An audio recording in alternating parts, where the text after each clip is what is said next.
Hey guys, this is Atheist on YouTube and Reddit, and we're gonna start off the build by first opening the case, just getting the case ready, getting rid of all the side panels, all the packaging materials, and the magnetic fan filters. Here we're removing the back panel and removing the front panel now. You guys can see there the layout on the back for cable management and also the cables that are, just from the front panel IOE.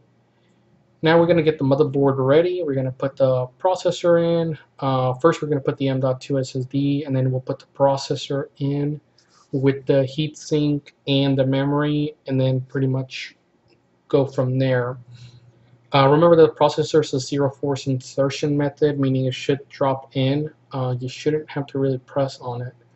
On this case, we'll have to remove the stock bracket that comes with the motherboard and install the AMD Wraith Stealth cooler that came with the processor.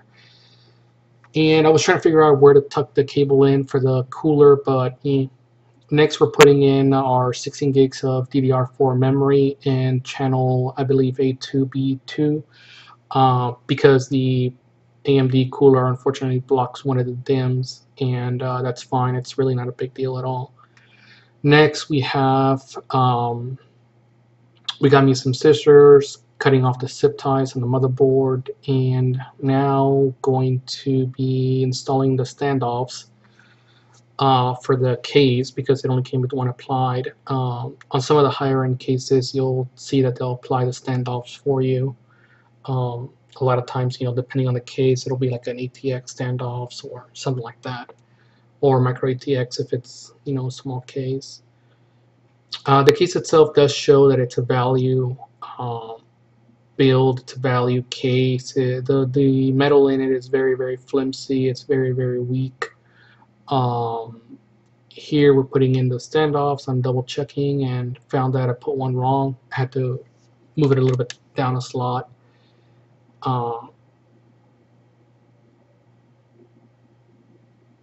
Here we're putting in the I/O shield, which helps with reducing interference, and also makes sure that you don't stick something inside that you're not supposed to by accident.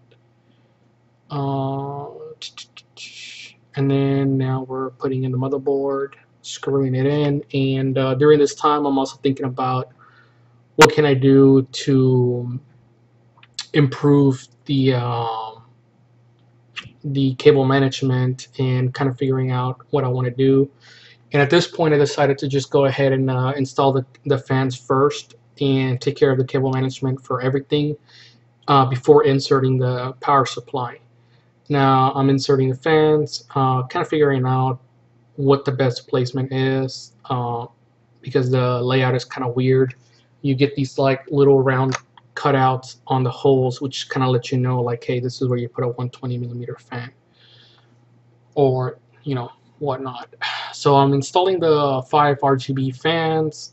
These are the Up Here brand. I used 6 of these, slightly different versions though, on my main build, and they work really, really well. Really budget RGB fans.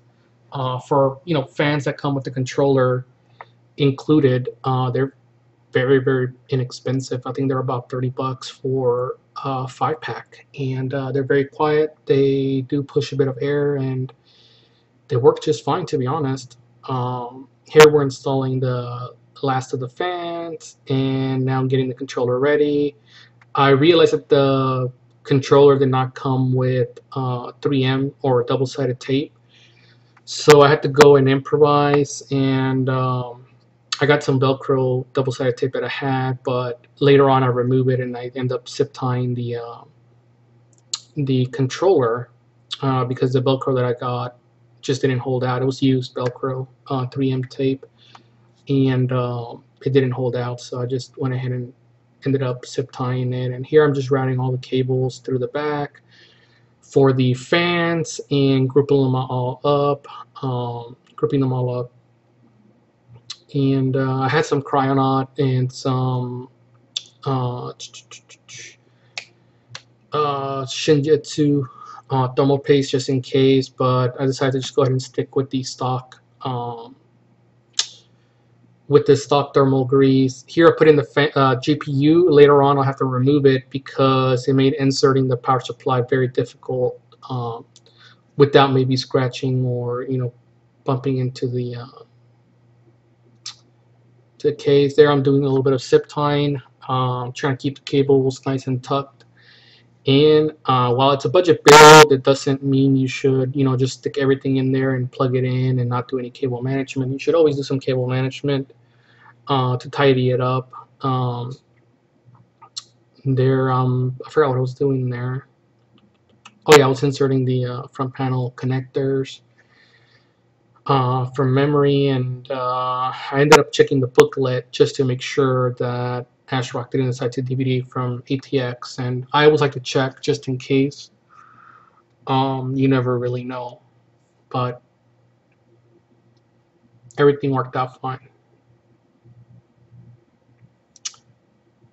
And as you can see here, the fans do have a bit of space between them. I just felt like it was better to space them out than to try to clump them together. If you clump them together, then you have so much space on the sides and the front and bottom, and the front and the back, that would look kind of weird. There I'm doing a lot of the cable management, kind of figuring out where I want to route things, and yeah.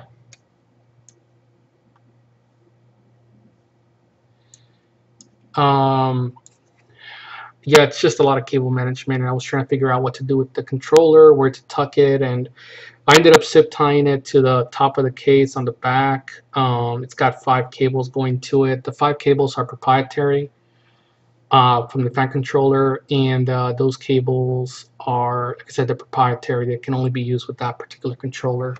But that controller controls the power to the fans to spin, and of course controls the RGB functions, which work pretty well for, actually they work really well for $30 fans. They're definitely better to use than using Corsair fans, and spending like, I think if I were to use Corsair fans, I would spend probably about $90 just on the fans by themselves, and then another, probably another $60 on a Commander Pro to control them. Would have been pretty pricey. It would have been $160 easily, 150, 160. And then here we're putting in the power supply, and that's where I end up having a bit of an issue. And also I mounted the power supply wrong, so I'll be correcting that a little bit later. Here I'm putting in the cables, zip tying them a little bit so they don't come loose whenever you're moving cables around. This is where I had to grab the graphics card out. Like I mentioned before, I had to take it out. It's a big graphics card, to be honest, for this case. It's thankfully the case actually does have a lot of space inside, but man, it was pretty close to if I would have gotten a bigger graphics card, it probably wouldn't have fit. But I mount the power supply, and then the graphics card. Actually, I put the cables through first, because I realized before I put the graphics card that I'd run into issues trying to pull all the cables, and there I'm putting all the cables out. Basically all we really have is your motherboard, CPU cable, PCIe power, and one SATA cable for the controller actually. Otherwise I would have not needed that. But thankfully this power supply, it's the Corsair CX650. It comes with a PCIe cable that has 2 8-pin connectors attached to it, so you don't have to run 2 cables, you just run one slightly wider cable. Makes cable management a bit easier since you're only dealing with 1 cable. But yeah. Oh, and then for the components, we have a Vega 56 graphics card, which is what I'm installing now. We have a Ryzen 5 2600 processor. It's a 5-core 12-thread processor. Here we're putting in the PCIe cables and tucking them, and then bending, and then also kind of like doing a little bit of zip tying. Basically want them out of the way. And then I do a little bit of more cable management. There you guys can see a little bit of the work on the cable management. Cables are all kind of like bundled together-ish. Not the best cable management, but it works really well. And now I'm putting magnetic filters, pretty much completed the build, and I went over to do the test boot, and everything worked fine. Yeah.